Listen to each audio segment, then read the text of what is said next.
Olá, começando agora mais um episódio do Pod Papo, diretamente aqui dos estúdios do Podtech. Novamente estou com os meus amigos, Samir Tarifi e Luciana Moreno. E já que estamos em ritmo de Copa, hoje eu vou trazer um assunto baseado em esportes. Eu queria ouvir de vocês e queria debater o tema sobre o que vocês acham ou como vocês acham que o esporte pode fortalecer o relacionamento entre pais e filhos. E eu queria falar que não estamos falando especificamente de Copa, porque o que eu percebo é que independe do esporte, seja vôlei, natação, ginástica artística, não importa. O mais importante é como a gente pode aproveitar este tempo com os nossos filhos para fortalecer um laço de comunicação, de relacionamento, de intimidade e de legado com este momento específico. O de torcer juntos. O de torcer juntos. Então, primeira perguntinha. Por que momentos aparentemente simples podem marcar tanto a relação dos pais com os filhos? Pode começar, Sam. Nossa, eu acho que assim, um pai, quando ele tá torcendo por alguma coisa, ele tá demonstrando paixão. Ele tá demonstrando que ele realmente gosta daquilo, que ele se envolve. E o filho, quando vê isso, ele acaba aprendendo por osmose. Eu acho que a grande maioria dos pais que gostam de futebol, por exemplo, quando os seus filhos começam a gostar de futebol, e principalmente do mesmo time que você, é um orgulho pro pai, sabe? É o legado que você disse. Poxa, eu gosto de torcer pro meu time, ele faz eu sofrer, eu fico muito bravo, mas ele também faz eu ficar feliz. Isso é maravilhoso. E compartilhar, e compartilhar isso com quem você ama é gostoso demais. Você acaba construindo essas memórias. Hoje eu tenho vários recortes na minha memória da época de Fórmula 1. Quando eu era pequeno, nós tínhamos o Ayrton Senna. Eu tenho uma foto com o Ayrton Senna. E por quê? Porque meu pai, ele sempre gostou de Fórmula 1 e ele assistia, e era um ritual, domingo, tinha corrida, então ou a gente tomava ou tomava um café da manhã, ou um almoço, um churrasco com a televisão ligada. E não era essa televisão que você encosta na parede, era uma televisão grande, de tubo, que a gente dava um jeito de levar ela para um lugar mais confortável para poder assistir e torcer. Então esses recortes que eu tenho na minha lembrança, na minha memória, são maravilhosos. E eu gostaria muito que as minhas filhas tivessem essa mesma lembrança desses momentos de esporte. Não só torcer, mas estimular também. Porque eu já torci muito pelas minhas filhas praticando esporte também. Então é uma demonstração de amor, de uma forma resumida, que você acaba passando também como legado para os seus filhos. Eu tenho uma memória, falando de recortes, né? Não todos somos esportistas, mas eu tenho uma memória que a minha mãe fala até hoje. A minha mãe era líder da torcida do colégio. Então, não só quando eu estava jogando ou quando as minhas irmãs estavam jogando, o pessoal falava: cadê a tia Laís? Porque a tia Laís é animadora de torcida. Então, a gente precisa dela. Vai buscar ela em casa e traz, porque ela grita, ela vibra, ela pegava tambor, corneta. Então, fazia parte do ritual da torcida ter a minha mãe na torcida. E até hoje a gente brinca, porque ela vendo na televisão, ela vai no estádio, agora não vai mais no estádio, mas ela briga, mas é a memória afetiva que a gente tem. Então a gente sabe o quanto é importante você dar aquela energia para aquilo, porque aquilo faz muito bem. Eu lembro na arquibancada, às vezes eu ficava com vergonha, porque a minha mãe fazia um escândalo, né, no ginásio esportivo do colégio. Mas era tão gratificante quando você fazia um gol e você ouvia lá: é isso aí, filha! Essa é minha filha! Então eu adorava. E eu lembro disso e eu faço, hoje eu repito essa cena, né? Tô lá na arquibancada torcendo pelo meu filho e eu também tô fazendo isso. E é muito bom, porque isso primeiro que tem uma coisa da energia que traz, né? Que, tipo, né, faz bem, mas tem aquela coisa de você efetivamente confiar. Você valorizar aquele momento. Você falar: É nisso que a gente acredita. Isso faz parte para você ser uma pessoa melhor, você ter confiança de que você pode fazer. Então, isso é tudo, né? Eu acho que esse elo que a gente tem, e que normalmente é passado de pai para filho, ou de vô para neto, enfim, ele faz com que você tenha uma memória afetiva de família, amigos, e aquilo te dá uma confiança de ser, eu posso, eu acredito em mim, né? A minha confiança, ela tá aprovada, vamos pensar assim, né? Tá validada por alguém que eu confio e que eu acredito que eu posso. Então, eu acho que tem muito disso. Eu acho que além disso também, independente da relação de pais e filhos, a torcida conecta as pessoas. Também. Você consegue se conectar por algo em comum. E isso faz com que você também tenha oportunidade de conhecer pessoas que você não conheceria de outra forma. Às vezes você tá num bar, você não conhece ninguém, mas tá todo mundo torcendo pro time. De repente, quando você vê, você tá abraçando alguém, você tá conversando depois, você fala, nossa, gente, né? A torcida fica mais unida. E aí, levando o legado da Copa nesse momento, todo mundo é brasileiro hoje. Então, todo mundo esquece outros times e foca. Sim. Raquel é a única que é do contra. Mas tudo bem, a gente sabe que ela é do contra em todas as situações, ok? Raquel é uma exceção às regras, entendeu? A pessoa não bebe, a pessoa não come chocolate, enfim, né? Mas faz parte. Mas ela é uma querida, mesmo assim. A Raquel é uma IA. Ela é uma IA. Eu sou uma IA. Uma IA. Ou um avatar, né? Todo mundo fala que eu sou um avatar para a minha altura, então eu sou um avatar. O que eu queria trazer para vocês é exatamente isso. O fortalecimento das relações começam antes. Porque a hora que você organiza, por exemplo, assistir um jogo da Copa, um jogo de futebol, uma Olimpíada, acontece antes do próprio jogo. É o você primeiro fazer o convite, e aí o outro se sentir amado, porque você está convidando para dividir um momento com você.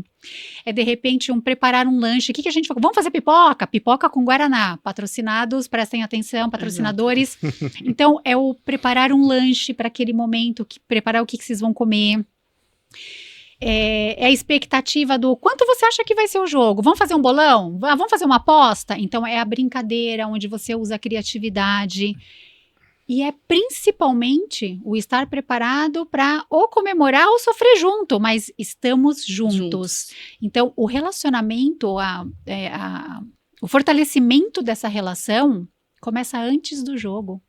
É todo o preparo. E as pessoas não prestam atenção nisso. Parece que vamos sentar no sofá e aí, a partir de agora, começou a nossa relação em assistir o jogo. E começa bem antes, mas as pessoas não param para pensar nisso. Nossa, me veio exatamente o sábado agora, que aconteceu o jogo. Por quê? Porque tinha todo um rito. Eu tinha preparado algumas coisas para eu fazer, e aí o meu filho chegou e falou: não, mãe, eu quero assistir na casa da minha avó, por causa disso. Eu quero assistir com meus primos. Nenhum de nós viu o Brasil ganhar uma Copa. A gente não se lembra, porque a gente era pequeno, agora que a gente tá entendendo, enfim. E aí a gente foi. E aí teve todo um ritual. Então, como montar a mesa? Vamos fazer... pega no Pinterest a bandeja de salgadinho para fazer a bandeira do Brasil. Vamos cortar as frutas. Vai ter uma mesa de queijo aqui. E aí, minha irmã foi comprar uma toalha de bandeira para pôr, para ficar bonito. Então, tudo isso... E aí, as crianças envolvidas nesse processo, né? Não é só sentar no sofá e assistir. Claro. Então, tinha o pessoal que estava mais interessado na narrativa, que estava mais perto da televisão, que queria prestar atenção. Tinha quem estava assistindo longe, tinha quem estava no celular, quem estava na Casé TV, tinha de tudo ali, né? E aí uns que estavam fazendo cerâmica e vendo o jogo, então, mas era aquele momento família. E aí é uma coisa exatamente isso, né? Desde o primeiro momento, assim, quando eu pensar, então a gente vai na casa de não sei quem, e aí quem que vai levar o quê? Isso tudo faz parte da seleção. E aí foi muito legal, porque a gente estava no final, depois de questionar o jogo, tudo, meu pai falou assim, quem lembra quando ganhou a Copa de 94, onde nós estávamos? E aí a gente foi buscar na nossa memória, e aí ele falou, era uma televisão de tubo, em cima da geladeira, tinham, sei lá, 50, 60 pessoas, a gente tava fazendo churrasco na casa de não sei quem, eu falei, gente do céu, daí veio toda aquela memória afetiva. Eu lembrei a roupa que eu tava com um vestido que eu tinha vindo de Salvador, amarelo com umas florzinhas verde, porque eu não queria estar igual a todo mundo, eu já pensava no look. Nem sabia o que era isso, mas eu lembrei, eu falei, meu Deus, né? Olha quanta coisa a gente já viveu. E aí foi isso que o Breno falou para mim. Eu quero ter a oportunidade de viver isso. Né? Então, eu quero testar todos os formatos de assistir o jogo. Então, esse primeiro eu quero assistir num lugar calmo, para ver a narrativa, para ouvir tudo com os meus primos. Beleza. No próximo, ele já vai no churrasco na casa da amiga. Então, tá tudo bem. E aí, a gente vai. Mas, para mim, foi uma coisa que lembrou, pelo que você falou, porque é exatamente isso. É desde do antes. Não é só o durante. É a preparação mesmo. Porque isso faz toda a diferença. E que traz uma bagagem até para frustração.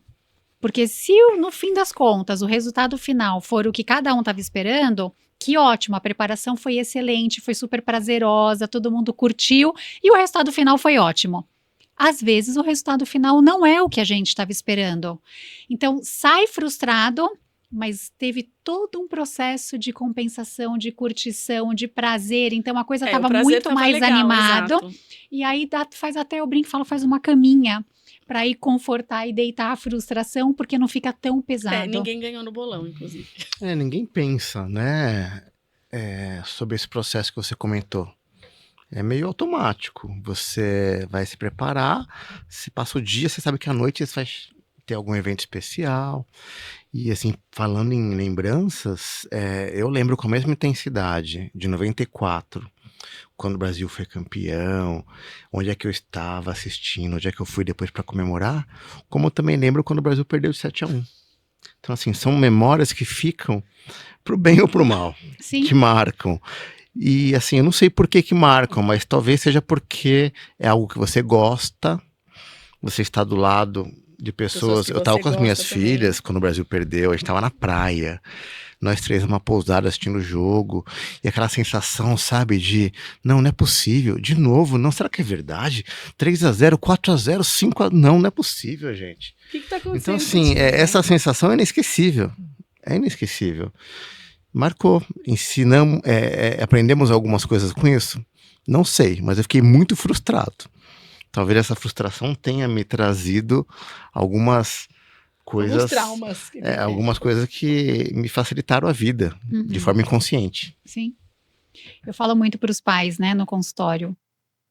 O mais importante do que eu ouço dos meus pacientes, não é quando eles me narram, por exemplo, que eles foram num jogo e eles estavam na arquibancada. É chegar com a narrativa do eu fui pro jogo com meu pai, a gente ficou junto, a gente gritou gol, e aí foi causa não sei o quê, e ele levantou. É sempre com quem a criança está, e não é onde ela está.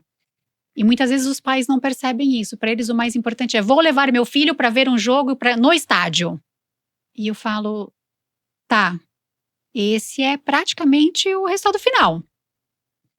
Mas envolve tantas coisas que o estar numa arquibancada vendo um jogo, se você não está ali inteiro, dando atenção, é a mesma coisa que você está sentado no sofá da sua casa vendo o jogo.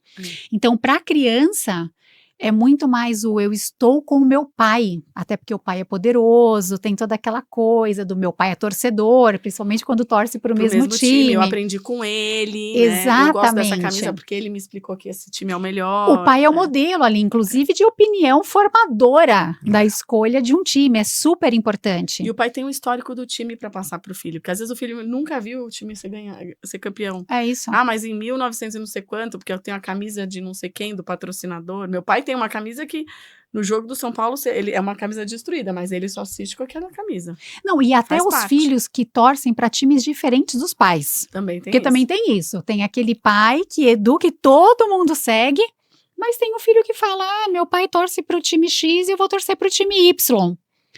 E eu olho e falo, o pai continua sendo modelo. Porque ou você vai ser modelo do que você vai seguir, ou você vai ser modelo do que você não vai seguir. Mas sempre existe um modelo. Então, pais, uma arquibancada é só uma arquibancada. Não percam a oportunidade de criar memória e história com os filhos de vocês. Isso, eu tenho uma história engraçada também. Engraçada, não, interessante. Pais, não desistam dos seus sonhos.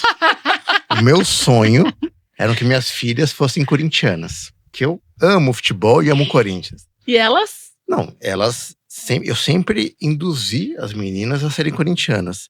Só que quando elas tinham 8 e 5 anos, a minha mais velha chegou assim, pai, você vai ficar chateado se eu for metade São Paulina, metade corintiana? Aí eu pensei, o que eu respondo agora, né? Falei, filha, o time é você que escolhe. Eu vou aceitar a sua escolha. Mas por que você quer ser São Paulina? Ah, porque todos os meus amigos da minha escola são São Paulinos. Eu falei, tá. Aí ficou na minha cabeça isso. Aí eu cheguei para uns pais lá também, que eram corintianos. Eu falei, a gente precisa dar um jeito nisso. Minha filha vai virar São Paulina. A gente tem que fazer alguma coisa pra mudar. Não, a gente tem que fazer alguma jogo. coisa pra mudar. Aí a gente combinou de levar ela e os amigos. E as amigas. Tudo pro estádio Pacaembu na época. Pra mostrar que existem milhares de corintianos, né? Porque aquela escola era um recorte. Na Zona Sul de São Paulo tem muito São Paulino, corintiano, mas é bem dividido. E aí, depois daquele dia, meu sonho foi realizado. Ela falou 100%. Foram convertidas em corintianas. Ainda bem, E eu fiquei realizado. Ainda bem. Imagina se fosse o contrário. Eu ia ficar Mas eu feliz tenho também. certeza, como São Paulina que sou, que com certeza, Samir, o jogo não era São Paulo contra o Corinthians. Não era. não Você foi esperto o suficiente. Não é. Tem que ir no jogo que o Corinthians vai ganhar com vai certeza. Ganhar, vai gritar gol junto com a torcida ali. É bem Era legal. tipo Corinthians e Tabajara. Exato. Aí é fácil. Aí é fácil. Era Corinthians e Vitória. O Corinthians ganhou de 2-0. Vitória da Bahia. Até que Vitória não é tão fácil. No campeonato, exato. Se fosse um time mais Tabajara, mas você correu risco. Ainda bem que o Corinthians correu risco ganhou. feio. Nossa, Pacaembu, hein? Faz tempo. Então, outra perguntinha. O que nós podemos ensinar para os nossos filhos relacionados aos esportes? O que vocês acham que neste momento, enquanto a gente está sentado do lado, assistindo um campeonato, acompanhando alguma competição, o que a gente pode ensinar para os nossos filhos, não só do momento, que a gente já falou um pouquinho, né, do momento ali, mas do esporte em si, do que está acontecendo, independente do resultado? Eu acho que é super importante. Isso aqui é atemporal, tá? Saber, de alguma forma, deixar bem claro que o esporte é uma competição, mas não é um lugar de inimigos. Você está competindo, você tem o seu rival, você vai tentar superá-lo. Acabou a competição, um vai ganhar, um vai perder, mas acabou ali. Não precisa ficar com raiva da pessoa, não precisa mudar a sua relação com a pessoa. Porque quando você se envolve muito numa coisa muito passional, acho que é muito comum as pessoas se confundirem. Não, vamos… Aqui, quem tá do meu lado são só os meus. Não importa se você acredita em Jesus Cristo e eu também acredito, mas você é meu rival, então você é meu inimigo. Sabe? Não dá pra confundir as duas coisas. Tem que saber que uma coisa é rivalidade e outra coisa são escolhas que as pessoas fazem, que podem ser diferentes das suas, e você tem que aceitá-las da mesma forma que elas têm que aceitar as suas escolhas. Acho que esse é um aprendizado importante. Eu acho que outro aprendizado é que sempre alguém vai sair vitorioso, né? Mesmo no empate, você aprende alguma coisa. Onde que a gente errou? Hoje eu li a respeito de que o Hendrick deveria ter entrado no jogo.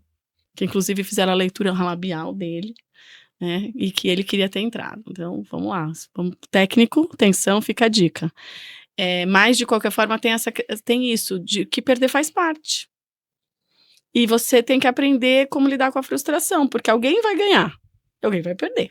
Não, às vezes empata, né? Mas vai pra pênalti, alguém vai ganhar. Tem sempre um desdobramento disso. E você tá sempre com aquilo, você entra pra ganhar.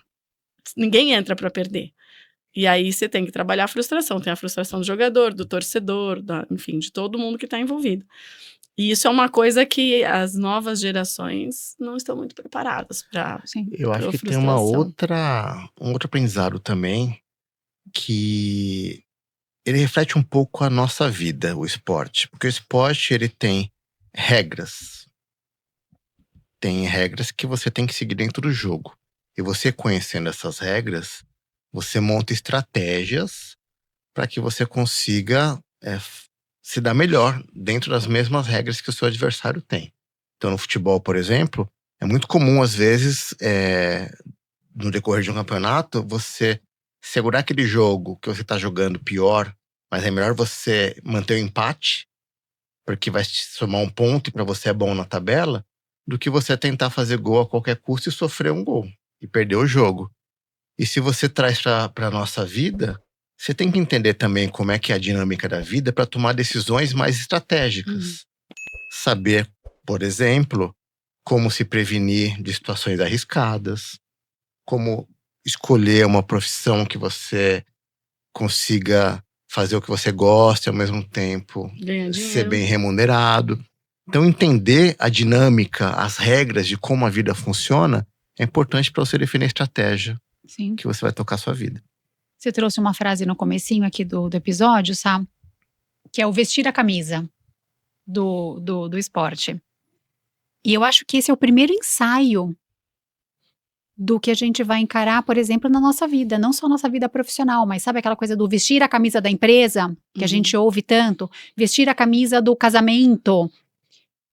Talvez seja um primeiro ensaio do que significa vestir a camisa. Porque o vestir a camisa é você estar preparado para alegria e para tristeza. Para aceitar as escolhas. Para o sucesso e para a derrota.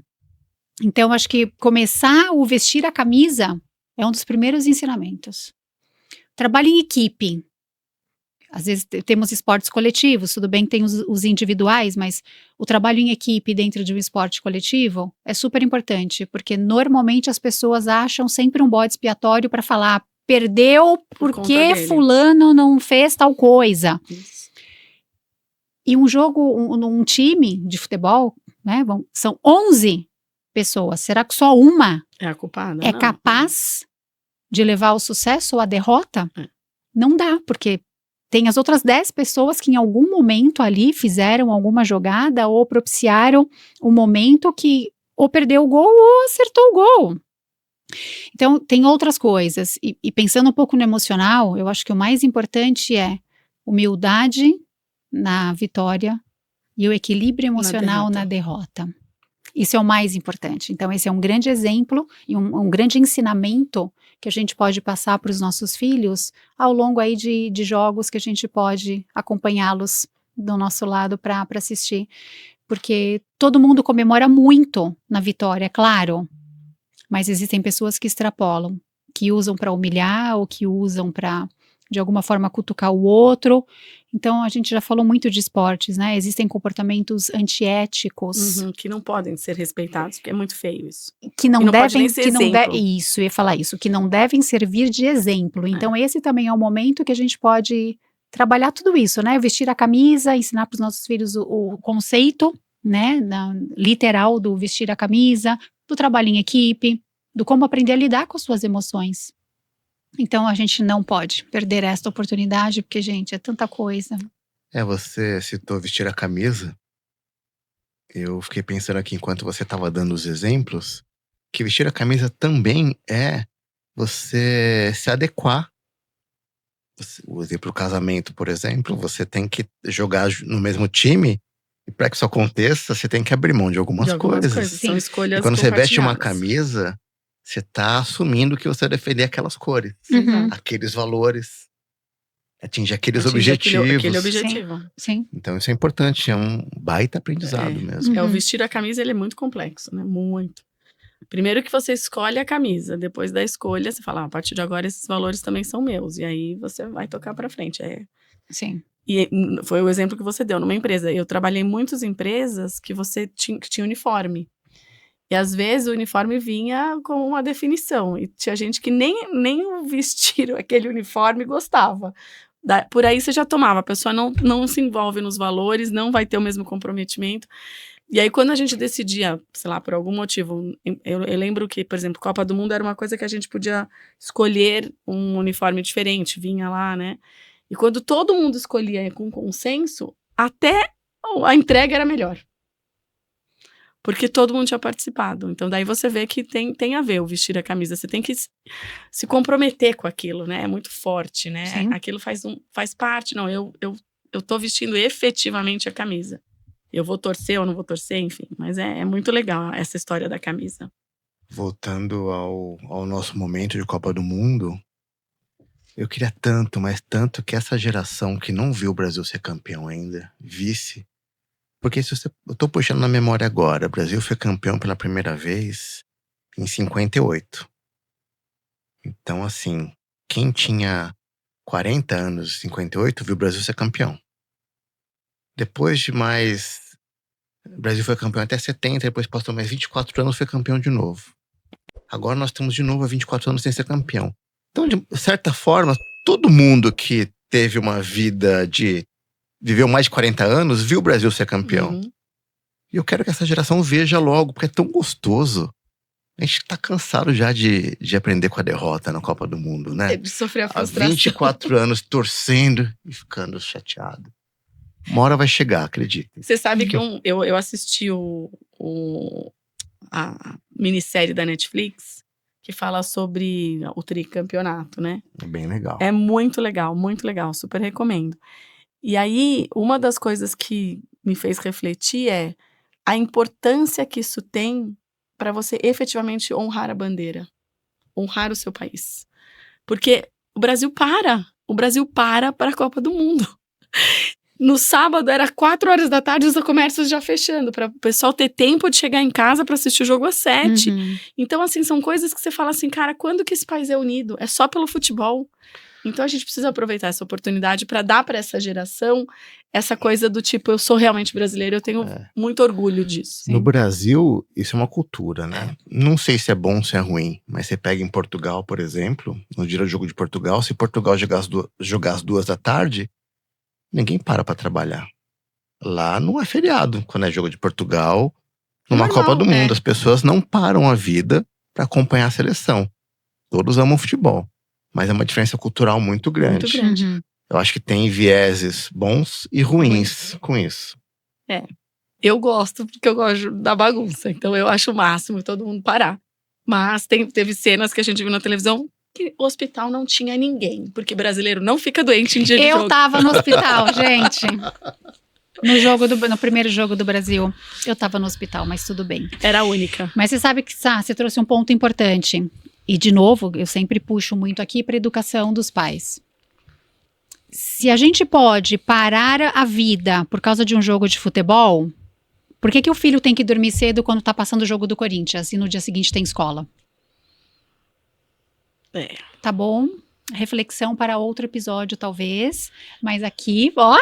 Congelei aqui. Congelou. Não conseguiu.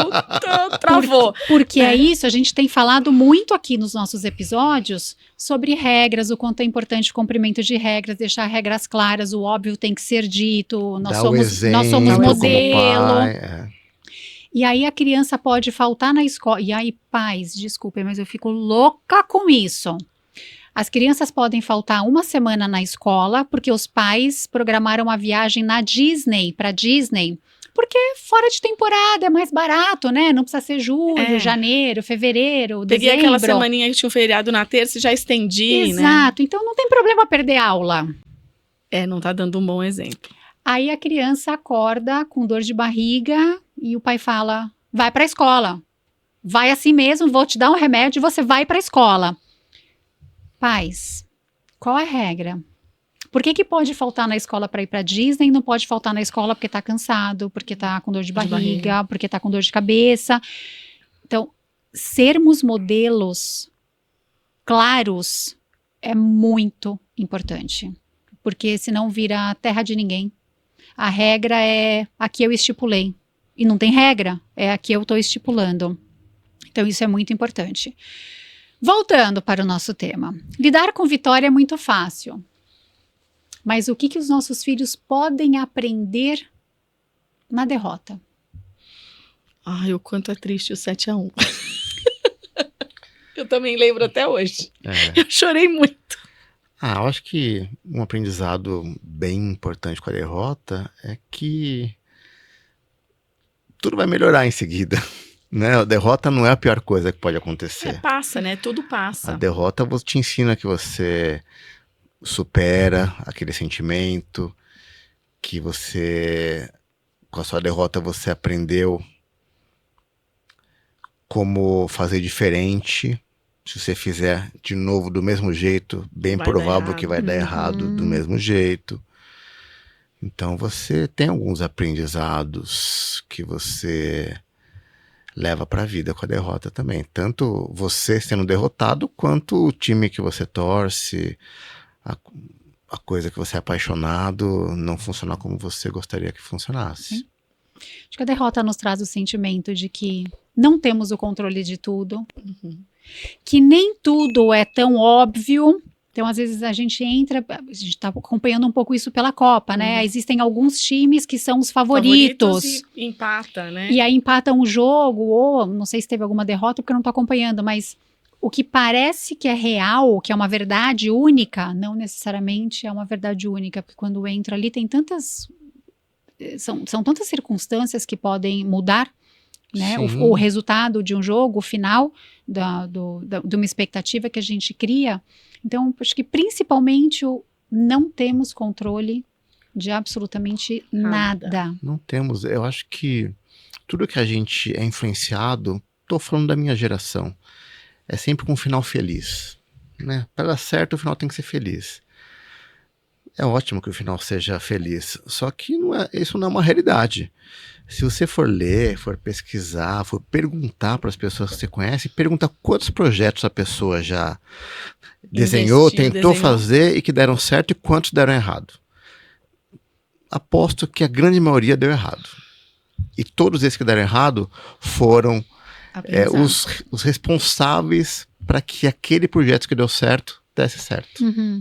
Foi aprendizado. Você errou, soube o que errou, e aí, de alguma forma, isso vai te favorecer no próximo, que você já não vai errar de novo.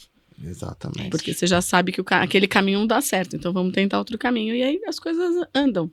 Tudo passa. Sim.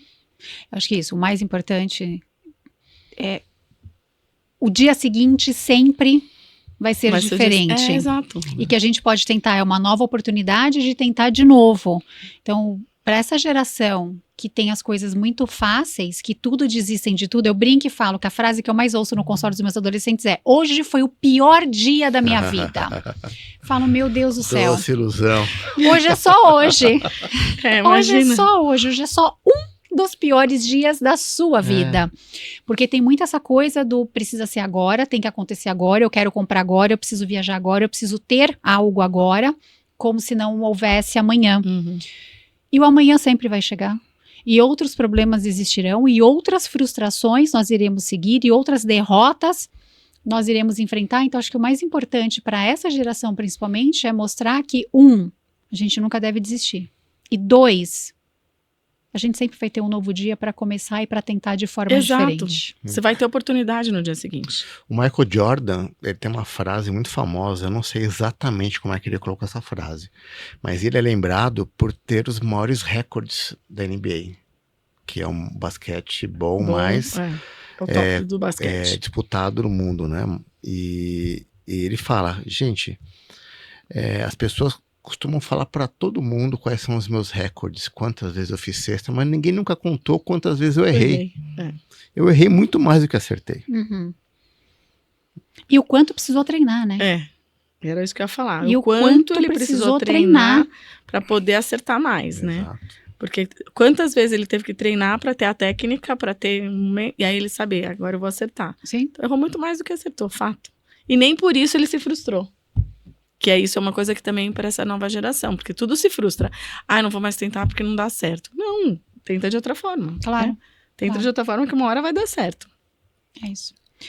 Muito bem, então vamos encerrar esse episódio. E o que eu queria deixar como pensamento de hoje é que eu acho que o maior legado que a gente pode deixar para os nossos filhos realmente são essas vivências e essas experiências, é construir essas memórias, saber que quando ele tiver os filhos deles, né? Quando eles tiverem os filhos deles, eles construirão exatamente as memórias que eles construíram e que eles arquivaram dentro da memória deles, porque é passar um pouquinho toda essa vivência, toda essa aprendizagem. Toda essa história de vida, né? De família. Toda essa história. Então, o mais importante não é sentar para assistir um jogo, não é sentar para torcer para o seu time. É ter a plena consciência de que você está dedicando o seu tempo ali para o seu filho, 100% de atenção, construindo conversas, construindo intimidade, construindo memórias, construindo histórias, porque é isso que ele vai levar. Então, uma vitória, um campeonato começa e termina. Qualquer Olimpíada começa e termina. Qualquer partida de esporte começa e termina. Então, isso não é eterno. Isso é finito. Eterno vai ficar as memórias que a gente vai construir junto com os nossos filhos. Isso aí. Nossa, falou bem a doutora, hein? Falou bem. Então, boa semana para vocês. Nos vemos na próxima quarta-feira no nosso novo episódio do Pod Papo aqui no PodTech. Até lá. Até lá.